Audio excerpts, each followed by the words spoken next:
In tonight's news, striking taxi drivers hit a roadblock after a venue refuses to let them park their vehicles.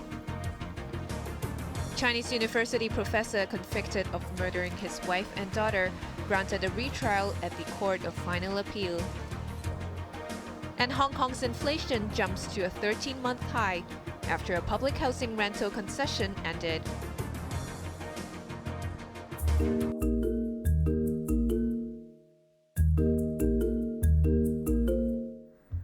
Enough is enough, taxi drivers said as they will go ahead with the strike tomorrow.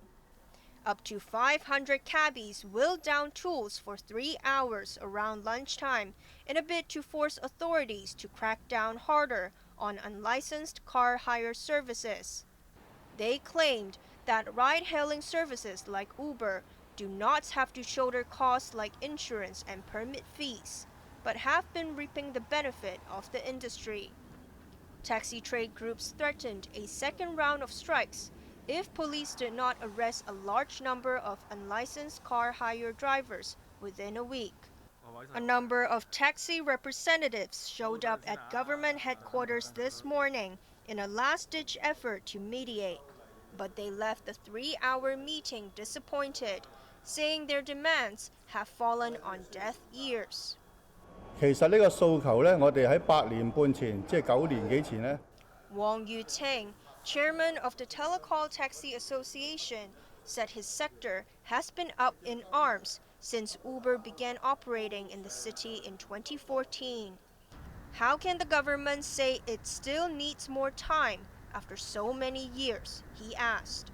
Chen added his peers were further infuriated by the government's plan to introduce a demerit point system to weed out bad behavior among taxi drivers. He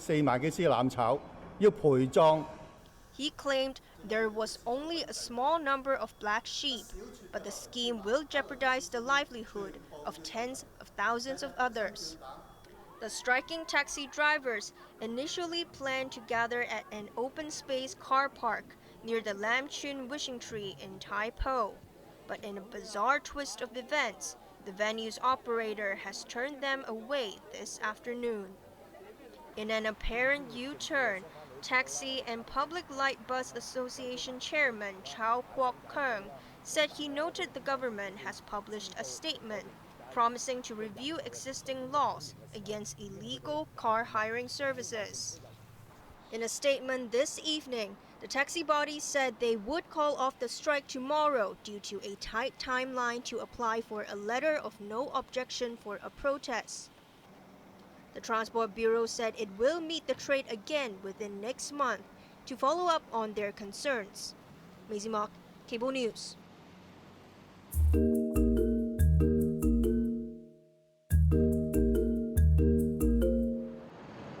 Ko Kim Sun arrived at the Court of Final Appeal in the prison van, which pulled up right next to a giant inflatable tunnel used by correctional officers to shield inmates from public sight. The former Chinese university medical professor was jailed for life 5 years ago over the deaths of his wife and daughter. In an unanimous verdict, a 9-member jury concluded the pair were killed by inhaling carbon monoxide leaked from a yoga ball called deliberately placed in the car in 2015. He lost an initial appeal last year, but managed to convince a 5-judge panel led by Chief Justice Andrew Zhang that he was deprived of a fair trial due to misdirections from the lower court. His latest defense centered on a missing plug for the deflated yoga ball found in the vehicle's boot. Police officers only began looking for the stopper 6 months after the incident.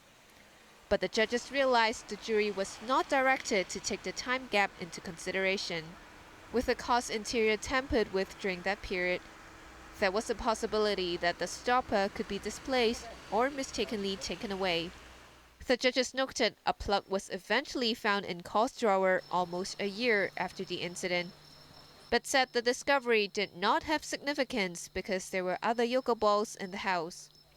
The city's top court also said the prosecution was highly prejudicial at the time to conclude the stopper was the missing one. The jury was also not reminded that there was nothing to connect the stopper in the drawer with the yoga ball in the car. This, the judges said, led to a risk of jurors falsely inferring that the stopper in the drawer was the one police were looking for. The lack of directions also wrongly banished the notion that Call's daughter had used the carbon monoxide to kill insects. As a result, 5 Court of Final Appeal judges unanimously granted Call's appeal, set aside his convictions, and ordered a retrial. The Malaysia-born doctor, now 59, remained in custody. Janice Low, Cable News.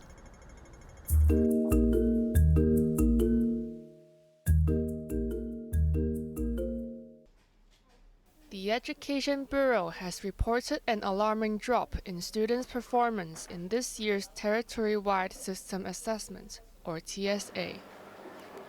Conducted annually since 2004, the TSA aims to evaluate the learning progress of pupils in the subjects of Chinese, English, and mathematics. The assessment was suspended in the past 3 years due to COVID and only resumed in June. On a radio show today, 2 education professionals both described the results as predictable, as students resorted to remote learning during the pandemic.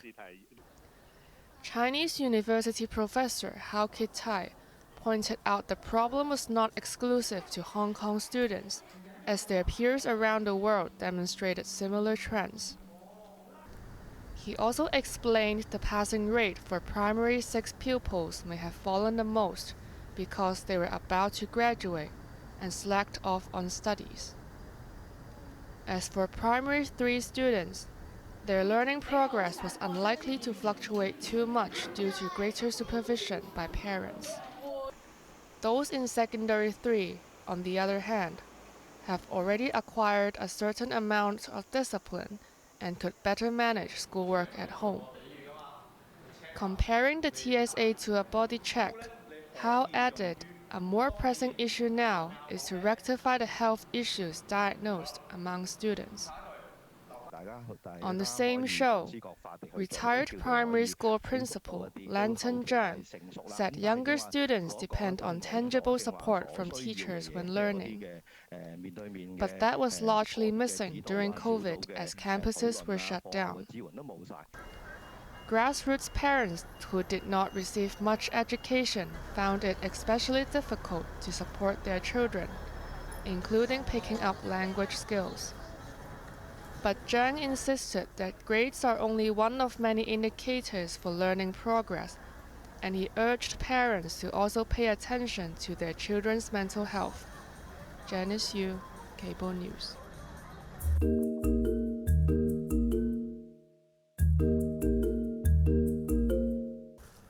Chief Executive John Lee said he would respond to sanctions of himself by the U.S. government with a sneer.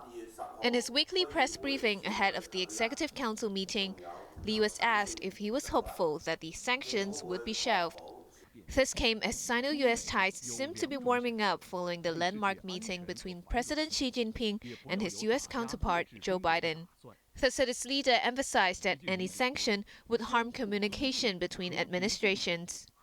Lee also offered an olive branch, citing bilateral trade between the SAR and the United States as one of many incentives to build ties rather than impede them.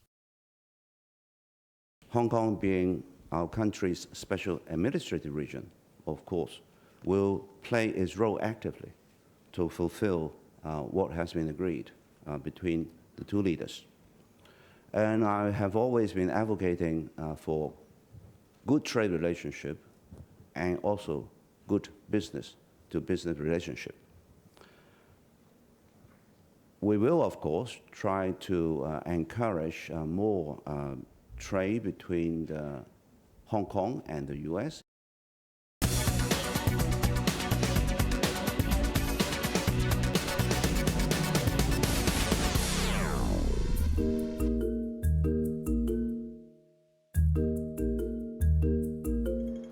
Hong Kong's consumer prices rose by 2.7% in October compared to a year ago, reaching a 13-month high. Inflation also accelerated from 2% in September and 1.8% in August.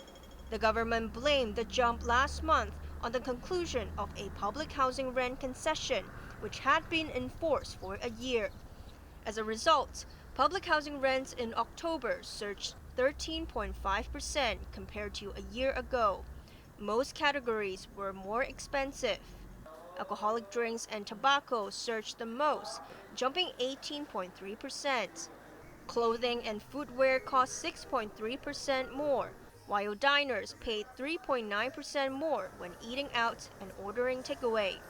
Only durable goods, such as home appliances, dropped 1.2%. The government expects overall inflation to remain moderate in the near future as external price pressure softens. Maisie Mock, Cable News.